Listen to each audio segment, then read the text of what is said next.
Hello everyone. कैसे हैं आप सब? आई होप आप सब अच्छे होंगे। स्वागत है आप सभी का आपके अपने चैनल जुनून पढ़ाई का में।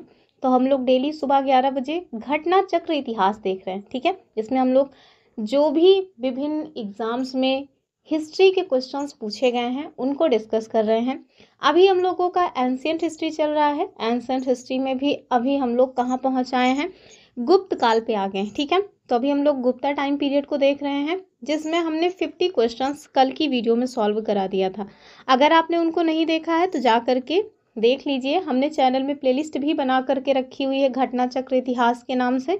तो वहाँ पे जाने के बाद आपको सारे के सारे जो वीडियोस हैं एक साथ मिल जाएंगे, ठीक है।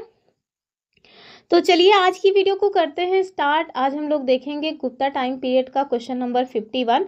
और यदि आप लोग पहली बार चैनल पे आए हैं तो जो सब्सक्राइब वाला बटन है उसको ज़रूर दबा दीजिए। और यदि आप स्टार्ट से एंड तक पूरी वीडियो को ध्यान से देखेंगे तो आपको पता चलेगा कि आपके बहुत सारे क्वेश्चंस ऐसे ही सॉल्व होने लगेंगे। क्यों? क्योंकि बहुत डिटेल में इसमें व्याख्या दी रहती है और साथ में जो क्वेश्चंस हैं उसके हर आयाम को उन्होंने कवर किया हुआ है। विभिन्न एग्जाम्स में पूछे गए हम लोग क्वेश्चंस देखते हैं तो हमें ये पता चलता है कि कौन कौन सी वो प्रकृति है जिस टाइप से क्वेश्चन बन सकते हैं। तो चलिए स्टार्ट करते हैं, देखते हैं आज का अपना पहला क्वेश्चन। तो आज की वीडियो का जो पहला क्वेश्चन है उसमें आपसे पूछ रहे हैं कि चंद्रगुप्त के 9 रत्नों में से कौन फलित ज्योतिष से संबंधित था, ठीक है। कुल मिलाकर के आपसे जानना चाह रहे थे कि कौन जो है वो एस्ट्रोनॉमी से संबंधित था, यानी कौन ज्योतिष शास्त्र से रिलेटेड था, वो नाम आप बताइए हमें। हमारे पास विकल्प क्या है? वररुचि, दूसरे हैं शंकु, तीसरे हैं छपड़क और चौथे हैं अमर सिंह, ठीक है। जो अमर सिंह हैं इनकी एक रचना है बहुत ही इम्पॉर्टेंट है, हमारे यूपी पीसीएस में कई बार पूछी जा चुकी है। उसका नाम है अमर कोश। क्या नाम है? अमर कोश। बाकी इसमें आप देखिए तो इसका फलित ज्योतिष से जो संबंधित थे वो थे छपड़क। कौन थे? छपड़क, ठीक है। अगर हम लोग व्याख्या देखेंगे तो हमें थोड़ा ज़्यादा चीज़ें समझ आएंगी। कल एक भाई साहब ने कहा कि हमारी बोलने की स्पीड थोड़ा ज़्यादा है। वो दरअसल हमेशा से मेरी बोलने की स्पीड ज़्यादा है, इस वजह से यहाँ पर भी मे बी स्पीड ज़्यादा रहे। लेकिन अब हम प्रयास करेंगे कि थोड़ा ठहराव के साथ बोलने का प्रयास करें, क्वेश्चंस को थोड़ा ठहराव के साथ पढ़ें और एक्सप्लेनेशन में भी ठहराव रखें ताकि ज़्यादा ही समझ आए।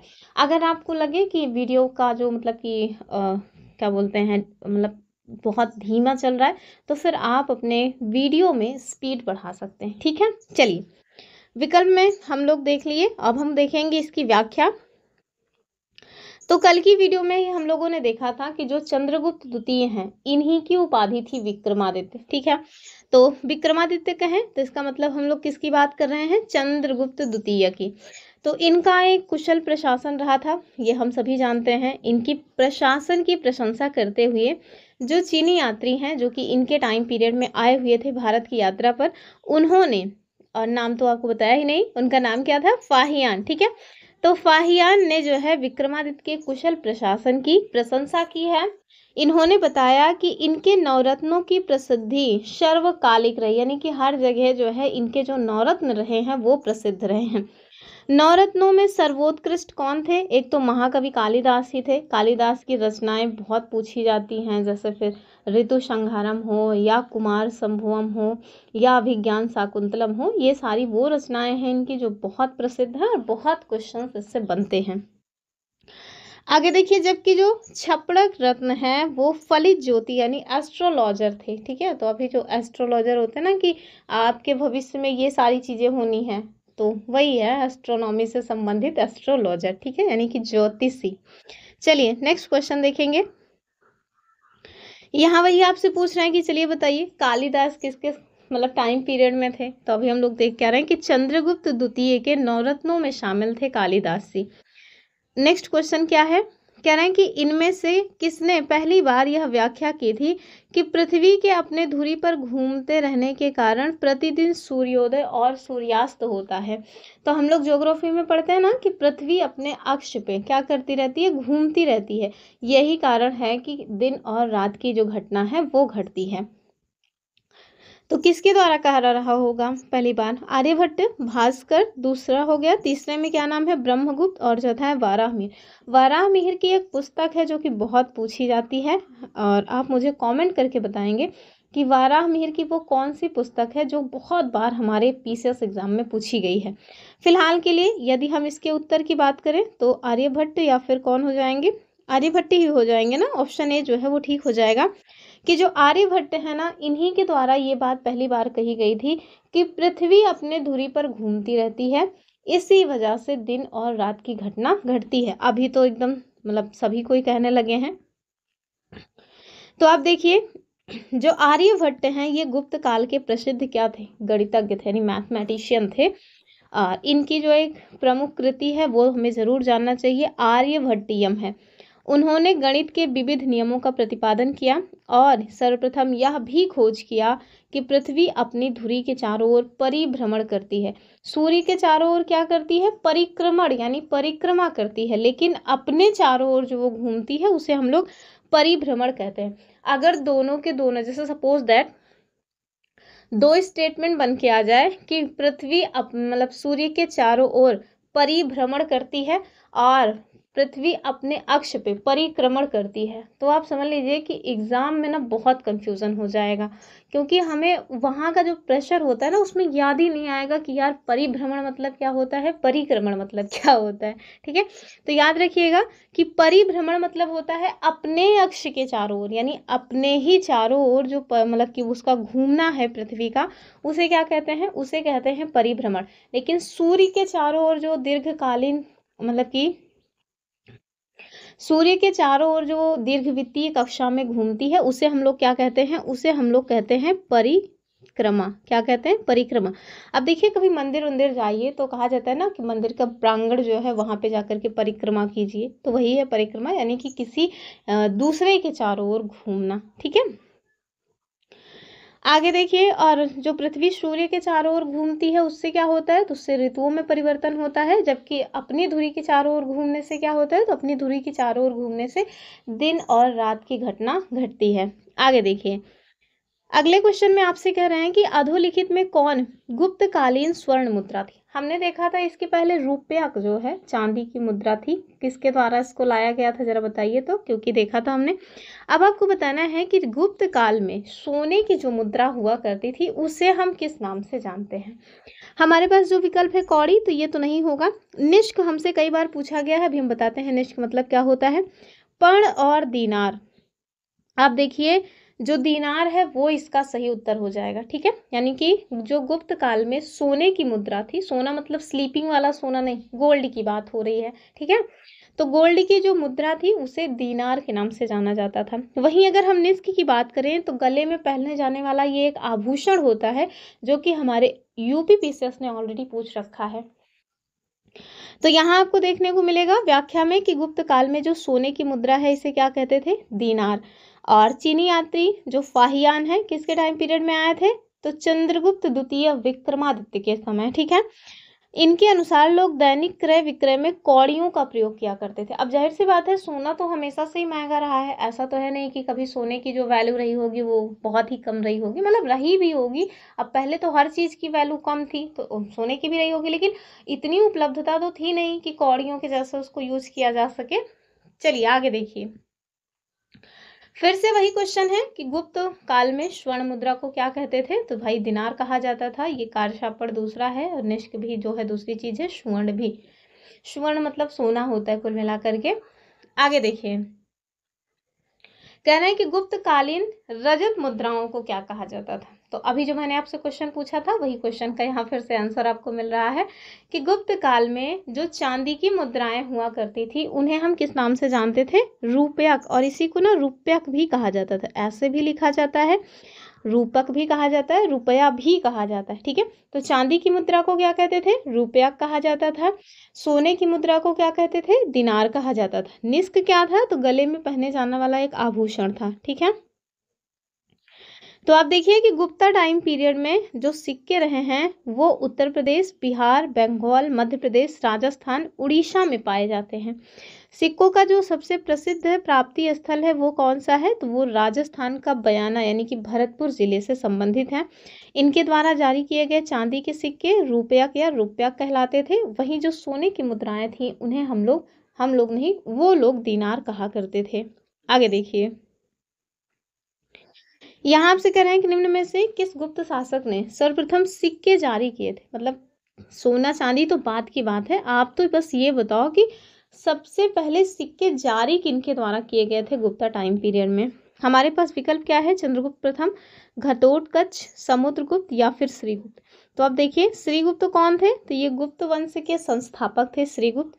इनके पुत्र थे घटोत्कच, ठीक है। समुद्रगुप्त को हम सभी जानते हैं, कविराज की संज्ञा इनको दी जाती है, ठीक है। और भारत का नेपोलियन भी इन्हीं को कहा जाता है। बचे हमारे कौन, चंद्रगुप्त प्रथम, ठीक है।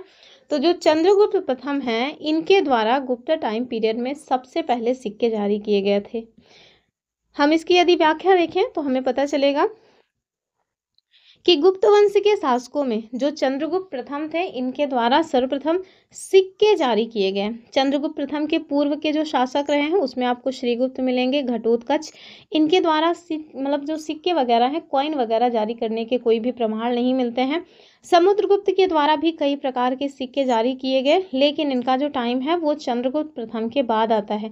समुद्रगुप्त की मतलब जो समुद्रगुप्त हैं उनके तो ऐसे सिक्के मिले हैं जिसमें उनको बीड़ा बजाते हुए दर्शाया गया है, जिससे ये माना जाता है कि वो बीड़ा बजाने में प्रवीण थे, ठीक है, यानी कि वो संगीत के प्रेमी थे। वहीं हम आगे देखें, अगला क्वेश्चन क्या है। यहाँ आपसे कह रहे हैं कि गुप्त काल में जो लिखे गए संस्कृत नाटक है इसमें स्त्री और शूद्र कौन सी भाषा बोलते थे। देखिए ये IAS प्री 1995 का क्वेश्चन है। ये जो हमारी NCERT है, NCERT क्लास 6, ठीक है, उसमें बहुत ही डिटेल में ये सारी चीज़ें दी हुई हैं, ठीक है। तो आप अगर क्लास 6 की NCERT वाला हमारा वीडियो नहीं देखे हैं तो हम एक बार कहेंगे कि आप उसे देख लीजिए। अभी मत देखिए, अभी बहुत सारे लोगों का PCS का एग्जाम होगा, अभी मत देखिए। लेकिन जब आप PCS के एग्जाम से फ्री हो जाएं तो उसके बाद ज़रूर देखें। प्लेलिस्ट हमने बना के रख दी है NCERT की, उसमें अभी हमने 4 वीडियोस पब्लिक किया है। आगे आपको और उसमें वीडियोस मिलेंगे जिसमें MCQ के फॉर्म में क्लास 6 के सारे चैप्टर्स हमने हिस्ट्री वाली दे दिए हैं।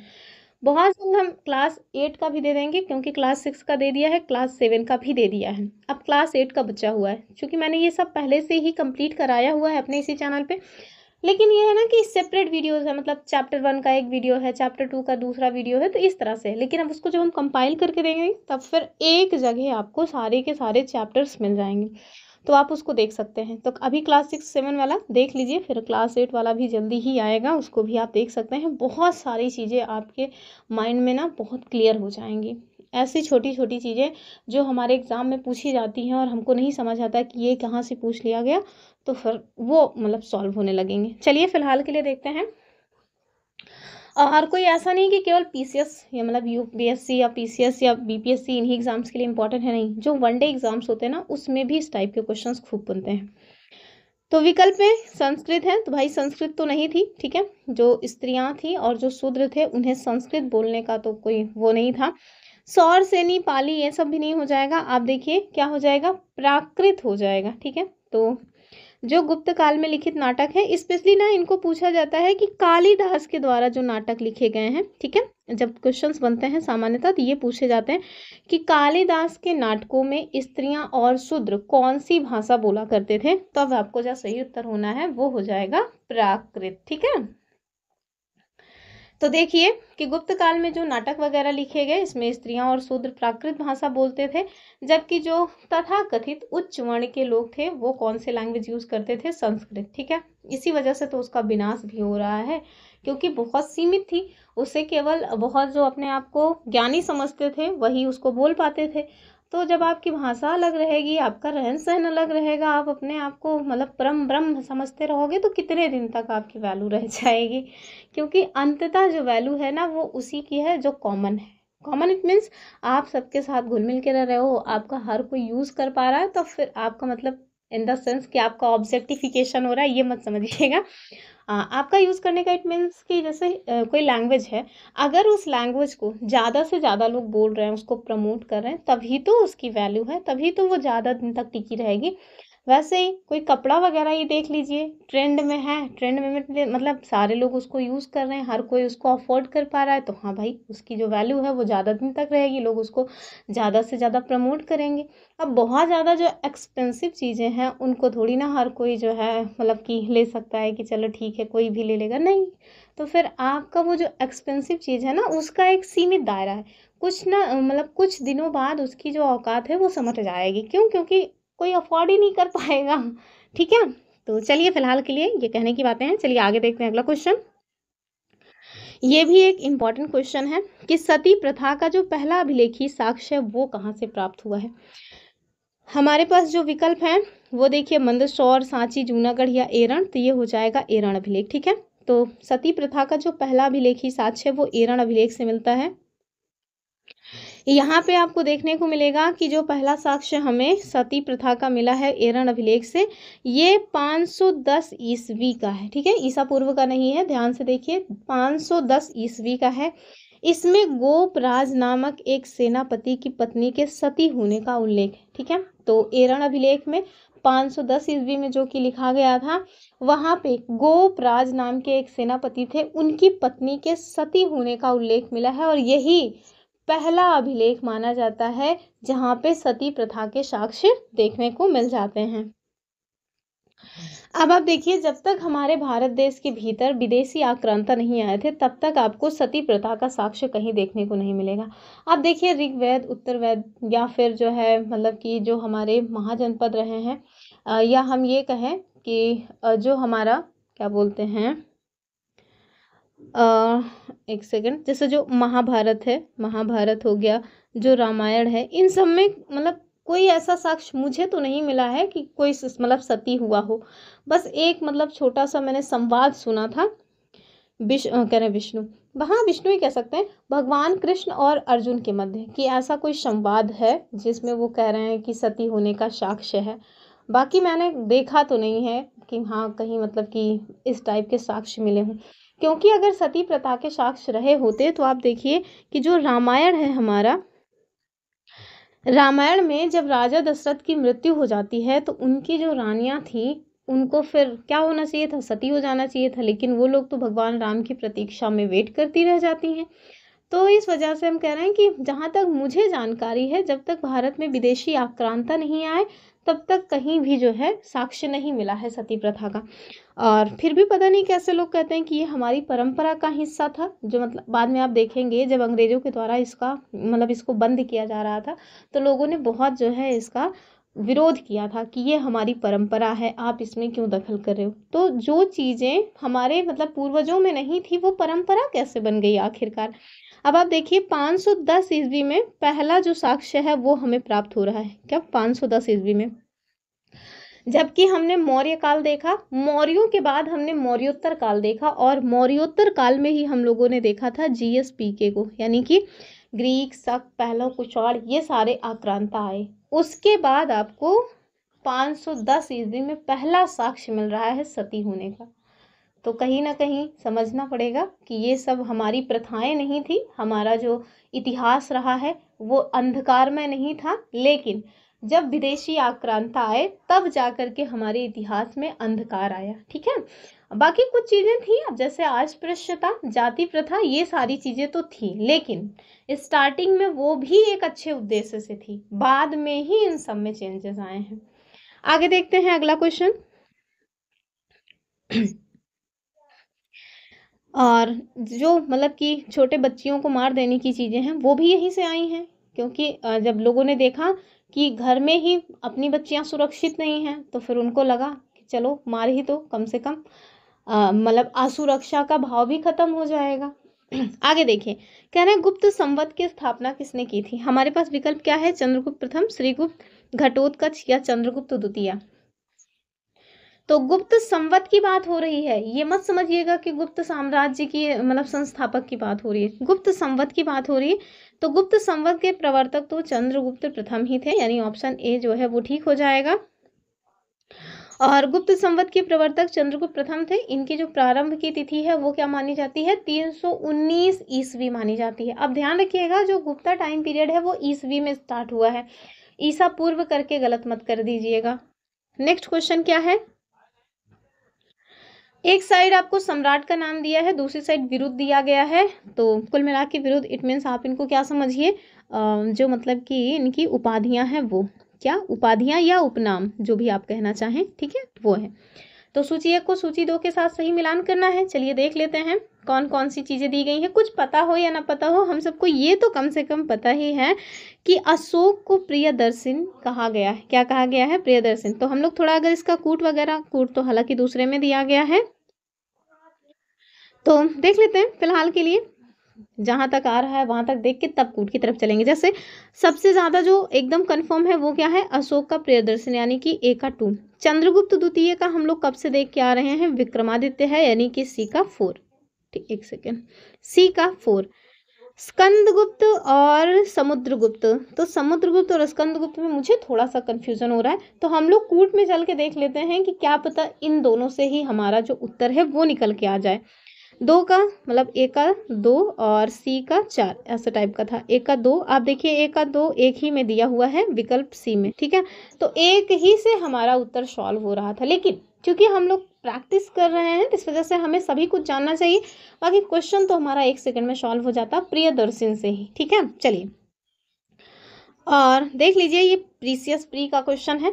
तो यहाँ देखिए अशोक, अशोक को क्या कहा गया है, प्रियदर्शन या प्रियदर्शी कहा गया है। वहीं अगर हम समुद्रगुप्त की बात करें, मुझे लग रहा था कि पर क्रमांक इनका होना चाहिए, लेकिन एक बार रीचेक करने में क्या जाता है, कंफ्यूजन नहीं रहना चाहिए कुल मिलाकर के। चंद्रगुप्त द्वितीय का विक्रमादित्य हमने देख ही लिया, और स्कंदगुप्त की जो उपाधि थी वो थी क्रमादित्य, ठीक है, स्कंदगुप्त क्रमादित्य। चलिए अगले क्वेश्चन में आपसे कह रहे हैं कि नगरों का क्रमिक पतन किस काल की एक इम्पॉर्टेंट विशेषता थी। तो नगरों का क्रमिक पतन, चलिए देखिए हमारे पास जो इसका उत्तर है वो तो हो जाएगा गुप्ता काल।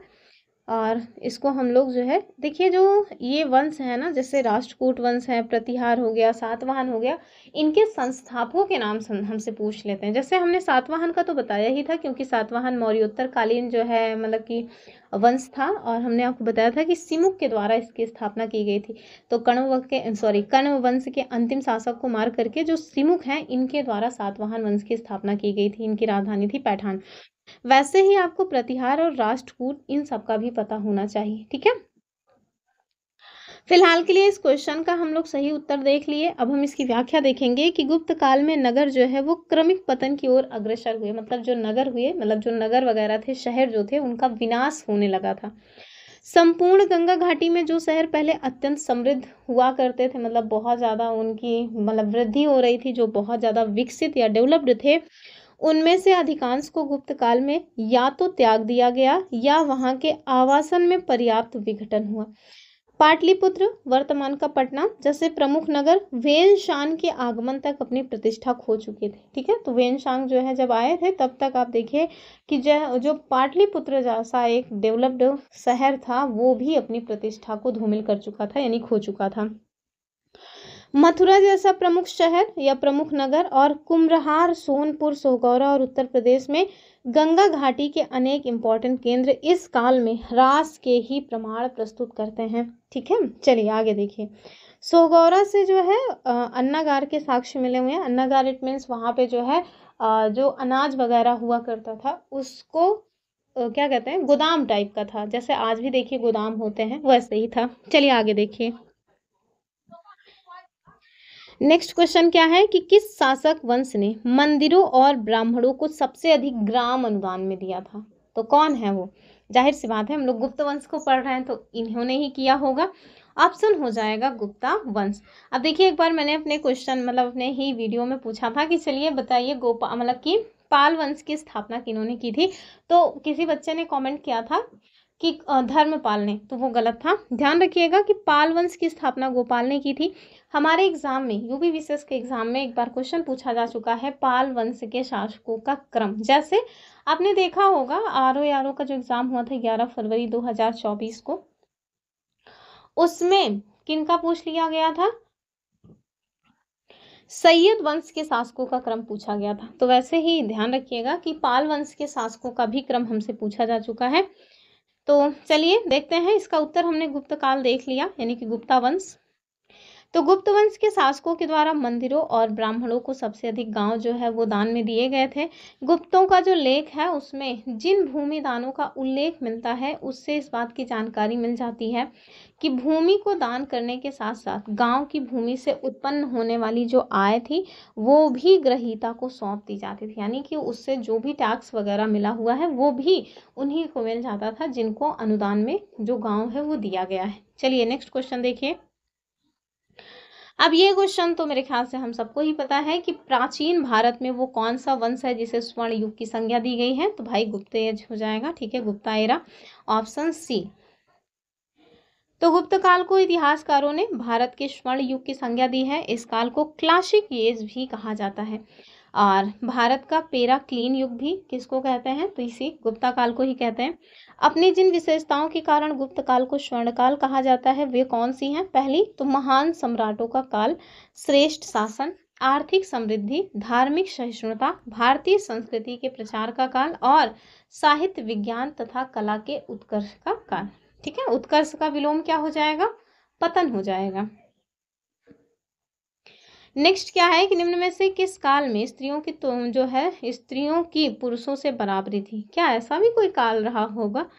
तो हमारे देखिए इनमें से कोई नहीं, कहीं नहीं देखने को मिलेगा भाई कि स्त्रियों की पुरुषों की बराबर स्थिति रही हो। तो उत्तर तो इसका डी ही हो जाएगा, नन ऑफ द एबव। तो ऋग्वैदिक काल को यदि हम छोड़ दें तो प्राचीन भारतीय इतिहास में स्त्रियों की स्थिति कभी अच्छी नहीं रही है। और सबसे प्राचीन ग्रंथ हमारा क्या है? ऋग्वेद। तो ऋग्वेद में ही केवल कुल मिलाकर के स्त्रियों की मतलब स्थिति जो है वो अच्छी थी, उसके बाद पतन ही हुआ है कुल मिलाकर के। आगे देखिए, गुप्त हो गए, मौर्य हो गए और चोल काल, यहाँ पे स्त्रियों की स्थिति से संबंधित कुछ सीमित प्रसंगों को छोड़ करके उनकी दयनीय स्थिति का ही साक्ष्य मिलता है। अतः स्त्रियों की पुरुषों की तुलना में यानी पुरुषों से बराबरी किसी भी काल में नहीं मानी जा सकती। आज भी हम लोग बराबरी की बात बहुत करते हैं, लेकिन जब ग्लोबल जेंडर गैप इंडेक्स आता है तब दिखता है हकीकत हम लोगों को। ठीक है, तो रील और रियल की दुनिया बहुत अंतर है। वो इंस्टा पे जो रील्स है ना वही अकेले इस तरह की चीज़ें दिखाती हैं कि लड़कियां जो है वो बहुत ज़्यादा प्रोग्रेस कर रही हैं। मैं तो कहती हूँ कि वो लोग ना प्रोग्रेस कम, लड़कियों को पतन की ओर ढकेल रही हैं।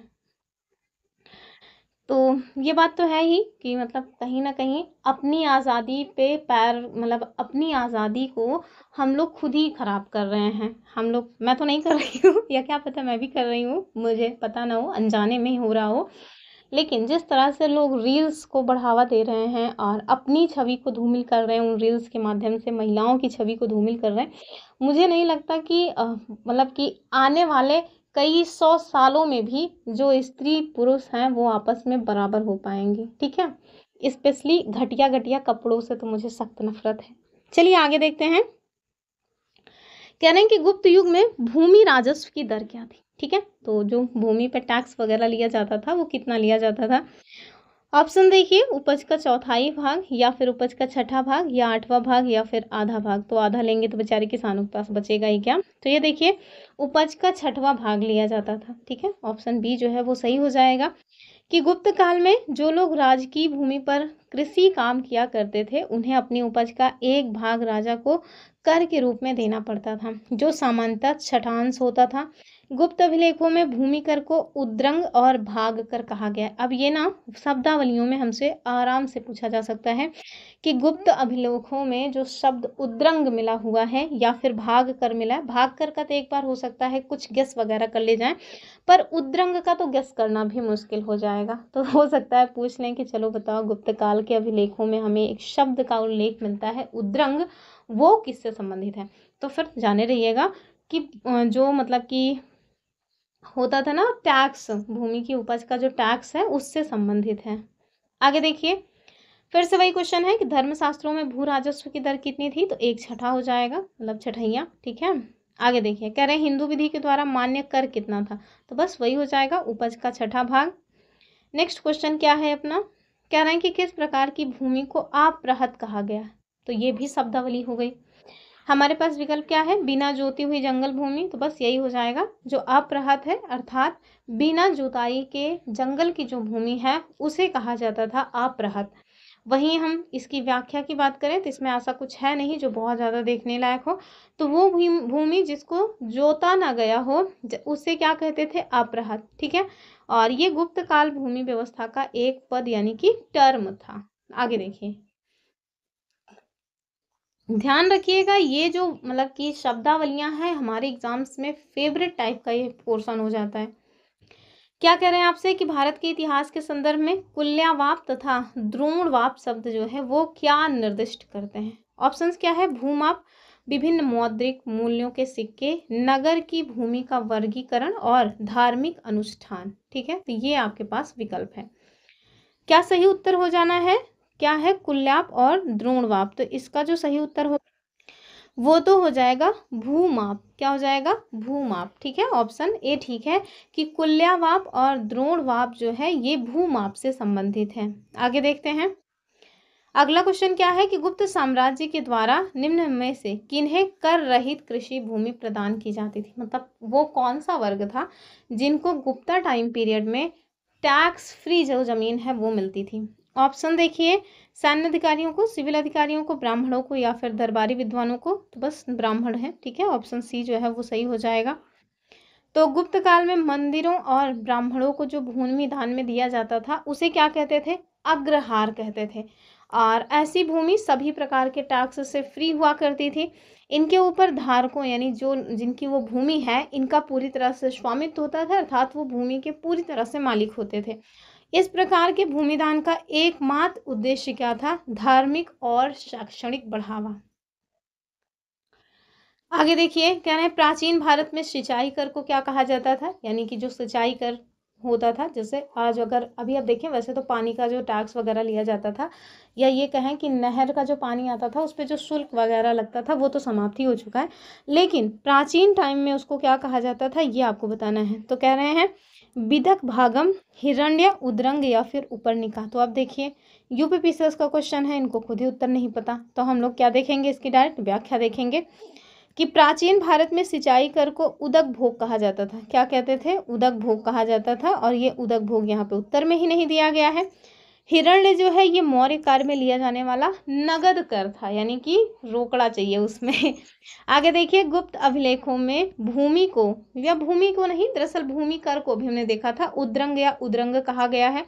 प्राचीन भारत की राजपूत युगीन संस्कृति में इस बात का उल्लेख है कि जो उपरनिका भूमि है उस पर अस्थायी तथा अस्थायी रूप से रहने वाले किसानों से ये लिया जाता था। ठीक है, आगे देखते हैं, ये आपसे क्या कह रहे हैं, वारंगल के बारे में पूछ रहे हैं। तो वारंगल बहुत इंपॉर्टेंट है। ठीक है, कहाँ पे है, मेरे ख्याल से तेलंगाना का होना चाहिए। ठीक है, जहाँ तक मुझे लग रहा है तेलंगाना का ही है। फिलहाल के लिए क्वेश्चन क्या है कि तीसरी शताब्दी में जो वारंगल है वो किस चीज के लिए प्रसिद्ध था? कह रहे हैं तांबे के बर्तन के लिए, सोने के आभूषण के लिए, लोहे के यंत्र यानी उपकरण के लिए या हाथी दांत के काम के लिए। उत्तर तो हो जाएगा ऑप्शन सी वाला, यानी कि लोहे के यंत्र या उपकरणों के लिए वारंगल प्रसिद्ध था। जहां तक मुझे याद आ रहा है ये वारंगल वहीं का है जहां से थी क्या नाम था, रानी रुद्रमा देवी जी। ठीक है, रानी रुद्रमा देवी जी, इनको पूछा गया था अभी हमारे जो आरओ का एग्जाम हुआ था 11 फरवरी 2024 को, उसमें किस वंश से संबंधित थी? तो रानी रुद्रमा देवी काकतीय वंश से संबंधित थी। कौन से वंश से? काकतीय वंश से संबंधित थी।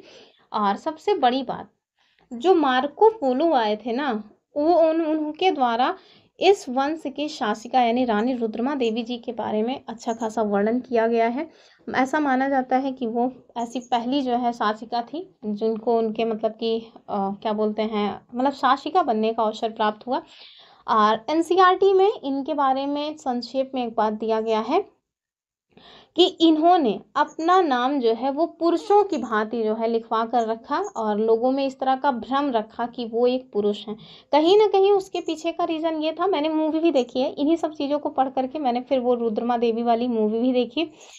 और उसमें ये जो इटली वाला साक्ष्य मतलब कि इटली वाली बात है वो भी मैंने देखा कि कैसे यहाँ से प्रेरित होकर के इटली में भी वहाँ के जो शासक थे उनकी भी इकलौती पुत्री थी, तो उनको उन्होंने अपना शासन भार दिया था। तो हुआ क्या था कि जो रानी रुद्रमा देवी जी थे उनके पिता की इकलौती ये संतान थी, जिस तरह की जो कहानी है देखने को मिली वो। लेकिन लोग जो है वो किसी महिला को एज अ शासिका देखना पसंद नहीं करते थे। तो इनके पिता ने इनको जो है पुरुषों की भांति पाला, स्टार्टिंग से लेकर के हमेशा इनको पुरुषों की तरह कपड़े पहनाए, इनकी जो मतलब शिक्षा व्यवस्था है वो भी उसी तरह से कि इनको स्त्रियों से दूर रखा गया। कुल मिलाकर के हर तरह से इनको लड़कों जैसा बनाया गया और इनका नाम तक जो है वो रुद्र प्रताप सिंह रख दिया गया था। ठीक है, यानी कि पूरी तरह से लड़के के रूप में ही पेश किया जाता है इनको। ये लड़के की तरह रहती हैं, वैसे ही युद्ध वगैरह में भी पार्टिसिपेट करती हैं। नाम भी इनका राजा राजा क्या था, राजकुमार जो है रुद्र प्रताप सिंह था, रुद्रमा देवी नाम नहीं था। लेकिन जब पता चलता है इनकी प्रजा को कि जो रुद्र प्रताप सिंह है वो रुद्र प्रताप सिंह ना होकर रुद्रमा देवी हैं, यानी कि एक स्त्री है, एक महिला है, तो लोग बहुत ज़्यादा मतलब कि गुस्सा करते हैं और इनको इनके पद से हटा दिया जाता है। फिर बाद में जब लोगों को ये चीज़ समझ आती है कि नहीं, वो यद्यपि एक स्त्री हैं, बावजूद इसके उनके अंदर प्रशासन की बेहतर योग्यता है, तब फिर बाद में इन्हें अपना लिया जाता है प्रजा के द्वारा। ठीक है, तो वहीं का ये चीज़ है। रानी रुद्रमा देवी काकतीय वंश से संबंधित है और काकतीय जो है ये वारंगल का है। चलिए आगे देखिए, यहाँ आपसे क्या कह रहे हैं कि प्राचीन भारतीय गुप्त राजवंश के टाइम में नगर, घंटाशाला, कदूरा और चौल ये किसके लिए विख्यात थे। तो कुल मिलाकर के ये भी एक शब्दावली ही है, किस चीज़ के लिए यूज में आती थी वो आपको बताना है। क्या क्या दिया है, नगर दिया है, घंटाशाला है, कदूरा है और चौल है। विकल्प में देखिए कह रहे हैं कि विदेशी व्यापार करने वाले बंदरगाह, तो बस बंदरगाह से समझ आ रहा है क्योंकि चौल जो है ना वो बंदरगाह था। ठीक, भले ही आपको घंटाशाला, कदूरा या नगर ना पता हो, लेकिन चौल जो है वो मुझे पता था कि एक बंदरगाह था। तो विदेशी व्यापार करने वाले बंदरगाह जो थे वो थे नगर, घंटाशाला, कदूरा और चौल। तो यहाँ आपको देखने को मिलेगा, और ये बहुत पुराना क्वेश्चन नहीं है, यूपीएससी 2020 का क्वेश्चन है कि घंटाशाला, कदूरा और चौल ये गुप्त काल में बड़े बंदरगाह शहर थे। यहाँ से विदेशों से व्यापार हुआ करता था। जो घंटाशाला और कदूरा है यहाँ पूर्वी तटीय बंदरगाह शहर थे। तो पहले तो आपको ये पता होना चाहिए कि हमारे यहाँ जो 2 तट है वो देखने को मिलेगा। जो हमारा दक्षिण भारत है, जिसे हम लोग प्रायद्वीपीय भारत भी कहते हैं, जिसको मैप में इस तरह से बना दिया जाता है, इसमें आप देखिए 2 तट मिलेंगे, एक तो ये पूर्वी तट और एक पश्चिमी तट। ठीक है, ये जो पूर्वी तट है ये कहाँ पड़ता है, बे ऑफ बंगाल में पड़ता है। ठीक है, और जबकि पश्चिमी तट कहाँ पड़ जाता है, ये पड़ जाता है अरेबियन सी में। ठीक है, अरेबियन सी। तो आपको क्या बता रहे हैं कि घंटाशाला और कदूरा जो है ना ये पूर्वी तटीय बंदरगाह थे, वहीं जब जो चौल है ये पश्चिम तट का बंदरगाह शहर था। इस तरह के क्वेश्चन पूर्वी और पश्चिमी करके भी हमारे क्वेश्चंस पूछे जाते हैं स्टेटमेंट में। तो ध्यान रखिएगा कि घंटाशाला और कदूरा पूर्वी तट पर था, जबकि चौल जो है वो पश्चिमी तट पर मतलब बना हुआ या पश्चिमी तट पर स्थित एक बंदरगाह शहर था। आगे देखिए, यहाँ आपसे कह रहे हैं कि जो तोरमाड़ है वो किस जातीय दल का था। हमारे पास विकल्प क्या है, शिथियन, हूण, शक या फिर यूची। कौन हो जाएगा, हूण था वो। ठीक है, कौन था, हूण था। चलिए कमेंट करके बताइए जरा सा, हूणों को किसने पराजित किया था और उसके बाद कौन सा जो है मतलब उपाधि वगैरह लिया गया था। पहले उपाधि तो मैंने जो है शकों को पराजित करने के बाद किसने ली थी वो बताया था, तो हूणों को पराजित किसने किया था बस ये बताइए आप मुझे। ठीक है, चलिए आगे देखिए कि जो तोरमाड़ है ये भारत पर दूसरे हूण आक्रमण का नेता था। कौन था, तोरमाड़। और मध्य भारत के इरण नामक स्थान से वाराह प्रतिमा पर खुदा हुआ उनका लेख भी मिलता है। इस बात से हमको ये जानकारी मिलती है कि जो धन्य विष्णु हैं वो उनके टाइम पीरियड के पहले वर्ष में उनके सामंत हुआ करते थे। ठीक है, चलिए नेक्स्ट क्वेश्चन।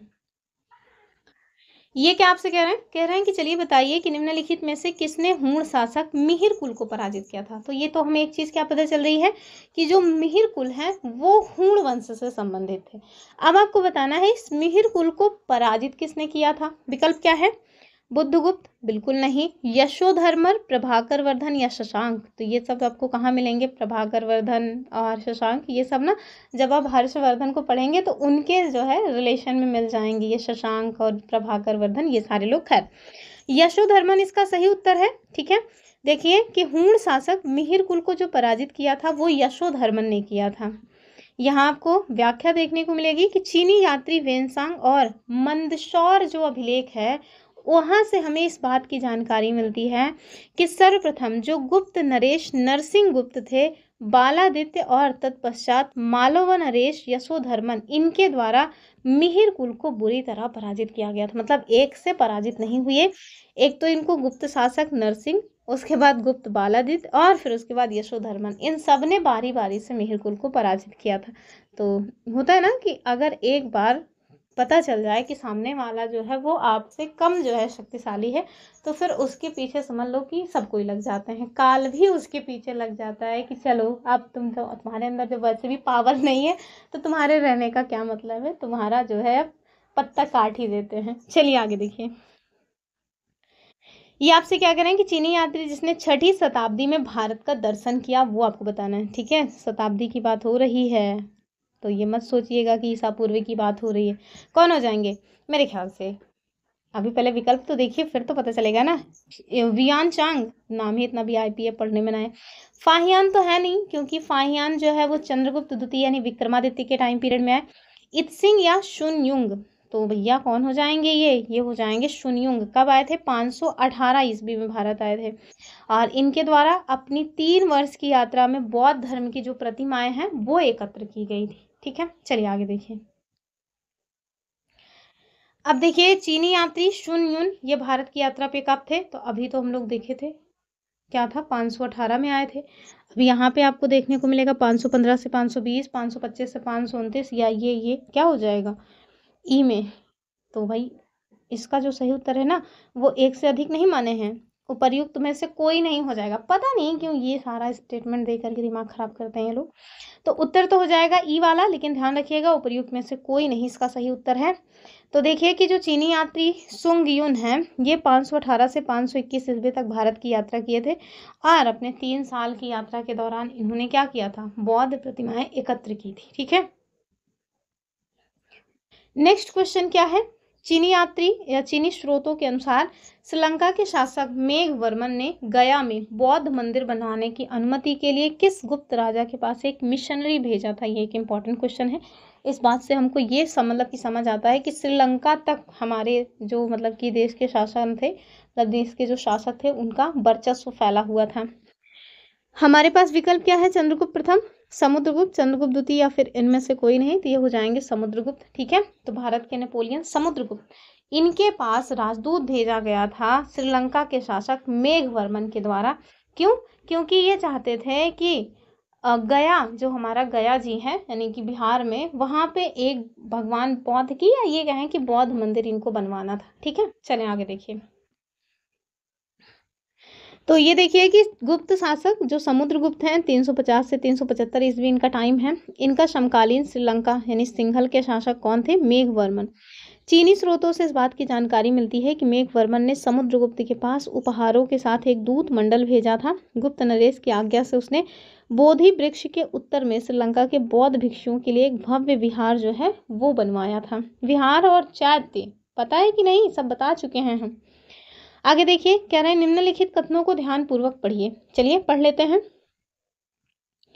हाँ, तो पहला वाला तो ठीक ही लग रहा है कि गुप्त सम्राट स्वयं के दैवीय अधिकारों का दावा करते थे। देखने से तो लग रहा है कि हाँ ठीक है, तभी तो इतनी बड़ी बड़ी उपाधियां ये लोग धारण किया करते थे। फिर कह रहे हैं उनका प्रशासन नितांत केंद्रीकृत था। क्या ऐसी बात थी? उन्होंने भूमि दान की परंपरा को विस्तारित किया। तो हाँ, हमने देखा था इन्होंने ब्राह्मण और मंदिर मतलब दोनों को ही दान वगैरह दिया था। इवन उससे जो टैक्स वगैरह कलेक्ट होता था उसको भी उन्हीं को दिया हुआ था। तो आपको बताना है कि कौन सा सही है। तो पहला और तीसरा तो एकदम सही है, दूसरे में एक बार कंफ्यूजन हो सकता है, फिर भी हम उसका उत्तर जान लेंगे क्या होगा। तो दूसरा वाला ये जो है मतलब वैसे एक बात और समझिए ना कि नितांत केंद्रीकृत था, कहीं ना कहीं ये ऐसा नहीं लग रहा है कि बहुत एक्सट्रीम वर्ड है? कैसा वर्ड है? एक्सट्रीम वर्ड है। और जब बहुत एक्सट्रीम वर्ड कोई दिया रहता है तो एक बार ना दिमाग वैसे भी खटक जाना चाहिए कि मे बी रॉन्ग हो सकता है। तो इसका जो उत्तर है ना वो पहला और तीसरा ही सही है, ऑप्शन सी जो है वो सही हो जाएगा। ठीक है, छत्तीसगढ़ पीसीएस का ये क्वेश्चन है। तो देखिए, गुप्त साम्राज्य की जो शासन व्यवस्था थी ये कैसी थी? राजतंत्रात्मक थी। उस टाइम पे तो राजतंत्रात्मक ही शासन व्यवस्था थी। मौर्य शासकों के विपरीत जो गुप्त वंशी शासक थे इन्होंने अपनी देवी उत्पत्ति में विश्वास जो है वो जाहिर किया था। गुप्त शासकों के द्वारा भूमि दान की जो परंपरा है इसको मतलब कि विस्तारित किया गया, इसका एक्सपेंशन हुआ। गुप्त प्रशासन का स्वरूप कैसा था? केंद्रीकृत था? नहीं, बल्कि संघात्मक था। गुप्त राजा अनेक छोटे राजाओं के राजा हुआ करते थे। सामंत तथा प्रांतीय शासक अपने अपने क्षेत्रों में नितांत स्वतंत्रता का अनुभव किया करते थे। ठीक है, चलिए नेक्स्ट क्वेश्चन क्या है कि गुप्त काल के दौरान भारत में बलात् श्रम यानी विष्टि, अभी आपको क्या पता चल गया कि जो विष्टि शब्द है वो किससे रिलेटेड है, यानी कि बलात् श्रम से। इसके संदर्भ में कौन सा स्टेटमेंट सही है? विकल्प देखिए और हो ना हो आईएएस का ही क्वेश्चन है। देखिए प्री 2019 में पूछा गया था। सॉरी, ये तो बहुत परेशानी वाली चीज हो जाती है मेरे साथ।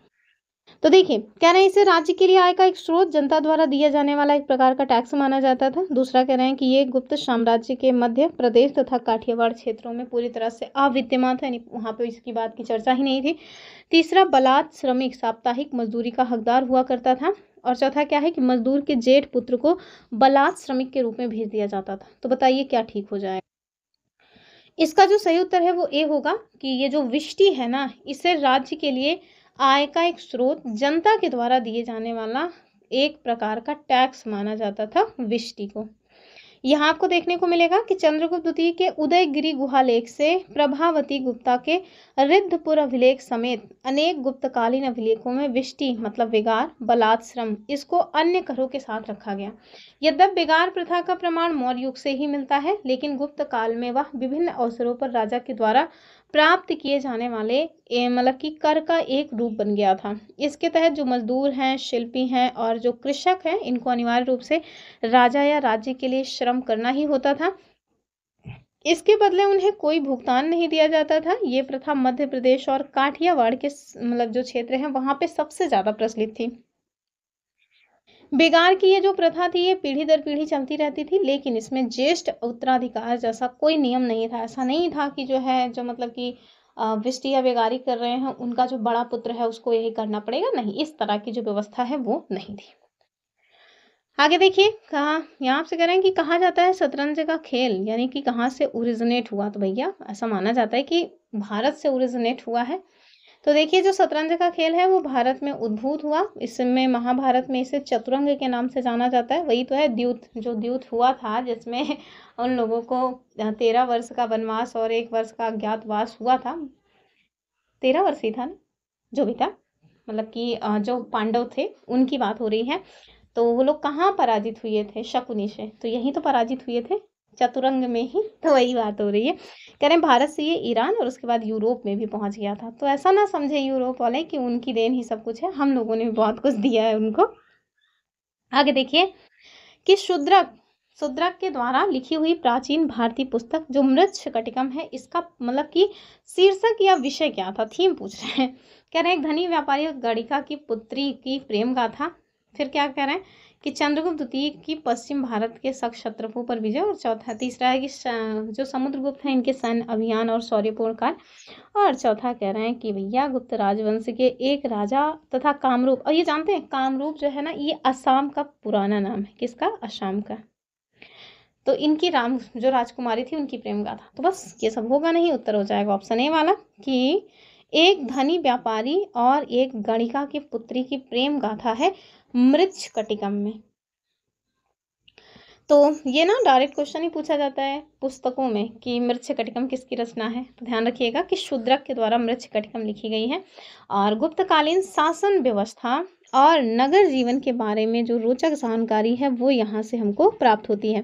इससे तत्कालीन समाज में होने वाले परिवर्तनों पर भी टॉर्च डाली जाती है, यानी प्रकाश पड़ता है। यथा इस बात से ये जानकारी मिलती है कि उज्जैनी में कुछ शूद्र अधिकारी हुआ करते थे, अब उन्हें महाकाव्यों और पुराणों के श्रवण का भी अधिकार मिल चुका था। वरना पहले क्या होता था कि जो शूद्र थे वो अगर वो पुराण वगैरह अगर मतलब दे सुन पढ़ लिया करते थे तो उनके साथ फिर ठीक नहीं हुआ करता था। सुन लेते थे तो पिघला हुआ मतलब सोना वगैरह डाल देते थे और भी जो मन करता था डाल देते थे। वस्तुतः इस ग्रंथ में जो चारुदत्त नामक ब्राह्मण है यानी सार्थवा और एक गणिका की पुत्री जिनका नाम क्या था? बसंत सेना, इनकी जो प्रेम गाथा है उसको यहाँ पे वर्णन किया गया है। आगे देखिए, अब ये तो हम सबको बताया है, इसके पहले वाली वीडियो में बताया हुआ था कि प्राचीन सांख्य दर्शन में किसका महत्वपूर्ण योगदान है। तो महर्षि जो कपिल मुनि है ना उनका है ये सांख्य दर्शन। ऑप्शन ए जो है वो ठीक हो जाएगा। तो देखिए कि सांख्य दर्शन प्रमुख भारतीय दार्शनिक पद्धतियों में से एक है। महर्षि कपिल को सांख्य दर्शन का प्रतिष्ठापक आचार्य माना जाता है। ऐसा कहा जाता है कि उन्होंने सांख्य सूत्र नामक ग्रंथ की भी रचना की हुई थी। ठीक है, option A is the correct answer of this question. Next क्या है कि कपिल मुनि के द्वारा प्रतिपादित जो दार्शनिक प्रणाली है क्या हो जाएगा, सांख्य दर्शन। नेक्स्ट क्वेश्चन फिर से वही क्वेश्चन है तो ये भी हो जाएगा, कपिल मुनि का है सांख्य दर्शन। ठीक है, यही सारे क्वेश्चंस बार बार रिपीट होते हैं। फिर नेक्स्ट क्वेश्चन क्या है कि भारत में दार्शनिक विचार के इतिहास के संबंध में सांख्य संप्रदाय से संबंधित कथनों पर विचार कीजिए। अब इस तरह का क्वेश्चन आ रहा है तो समझ लीजिए कि आई इसका क्वेश्चन होगा। कह रहे हैं कि सांख्य पुनर्जन्म या आत्मा के आवागमन के सिद्धांत को स्वीकार नहीं करता, यानी कि अस्वीकार करता है। दूसरा तो देखिए 2013 आईएएस का ही क्वेश्चन है। दूसरा क्या है कि सांख्य की मान्यता है कि आत्मज्ञान ही मोक्ष की ओर ले जाता है, ना कि कोई बाह्य प्रभाव या कारक। तो बस दूसरा वाला ठीक है, पहला गलत है। ठीक है, तो यहाँ आपको व्याख्या देखने को मिलेगी कि सांख्य पुनर्जन्म अथवा आत्मा के आवागमन के सिद्धांत को स्वीकारते हैं। ठीक है, सांख्य दर्शन में अज्ञानता को ही दुखों का कारण माना गया है। ये तो वही बात हो गई जैसे बौद्ध दर्शन में था। ठीक है, कि दुख है, दुख का कारण है, दुख निपात है, वगैरह वगैरह। आगे कह रहे हैं कि और दुखों का कारण तथा आत्मज्ञान को उससे मुक्ति का एकमात्र उपाय बताया गया है। ठीक है, आगे देखिए 90 क्वेश्चन तक आज कराएंगे, उसके बाद फिर क्लास एंड करेंगे क्योंकि 50 मिनट से भी ज़्यादा की क्लास हो गई है। यहाँ क्या कह रहे हैं अब स्लो पढ़ाने से तो यही होगा ना। कह रहे हैं कि निम्नलिखित कथनों को पढ़िए और सही विकल्प को चुनिए। हमारे पास कथन क्या है, कपिल जो है वो सांख्य पद्धति के सबसे पुराने प्रणेता हैं, तो मानना तो यही चाहिए। दूसरा क्या है, कपिल ये बताते हैं कि किसी व्यक्ति का जीवन प्रकृति की शक्तियों द्वारा गढ़ा जाता है, किसी दैवी शक्ति पर नहीं। तो उत्तर क्या हो जाएगा कि पहला और दूसरा दोनों ही सही है। अब देखिए जब यही इसके प्रतिपादक ही हैं तो पुराने प्रणेता माने ही जाएंगे। और अभी हम लोग देख के आ ही रहे हैं कि वो ये ऐसा कहते हैं कि किसी भी व्यक्ति का जो जीवन है वो प्रकृति की शक्तियों के द्वारा गढ़ा जाता है, किसी दैवी सत्ता के द्वारा नहीं। तो देख लीजिए कि महर्षि कपिल जो है वो सांख्य दर्शन के प्रणेता हैं। सांख्य दर्शन ये कहता है कि जीवन प्रकृति की शक्तियों के द्वारा निर्मित है, संचालित है, और ये दर्शन युक्ति युक्त चिंतन और तर्क में अपना भैया जो विश्वास वगैरह है वो रखता है। अब देखिए अब इतना सारा एग्जाम में पूछा गया क्वेश्चन, अब वनडे एग्जाम का तो यहाँ दिया ही नहीं है, वरना और लंबी लिस्ट हो जाती। तो योग दर्शन के प्रतिपादक कौन है, मुझे नहीं लगता कि इसमें किसी को कोई समस्या होने वाली है। कौन हो जाएंगे, पतंजलि। ठीक है, पतंजलि का है योग। शंकराचार्य का कौन सा है, अद्वैतवाद। ठीक है, शंकराचार्य का अद्वैतवाद कई बार पूछा जा चुका है। जैमिनी का क्या है, बादरायण और जैमिनी, इसके पहले वाली वीडियो में बताया हुआ था हमने। कमेंट करके बताइए जरा तो देखूं बादरायण और जैमिनी का याद है कि नहीं। मीमांसा से ही संबंधित है, लेकिन किनका उत्तर मीमांसा है, किनका पूर्व मीमांसा है, ये पता होना चाहिए। ठीक है, चलिए गौतम का भी कुछ है जो कि अभी मुझे याद नहीं आ रहा। तो देखिए महर्षि पतंजलि का योग दर्शन इनके प्रतिष्ठापक या प्रतिपादक आचार्य माने जाते हैं। तो महर्षि जो पतंजलि हैं किसके, योग दर्शन के। यद्यपि जो भारत की परंपरा है उसमें योग साधना का इतिहास जो है वो काफ़ी पुराना है।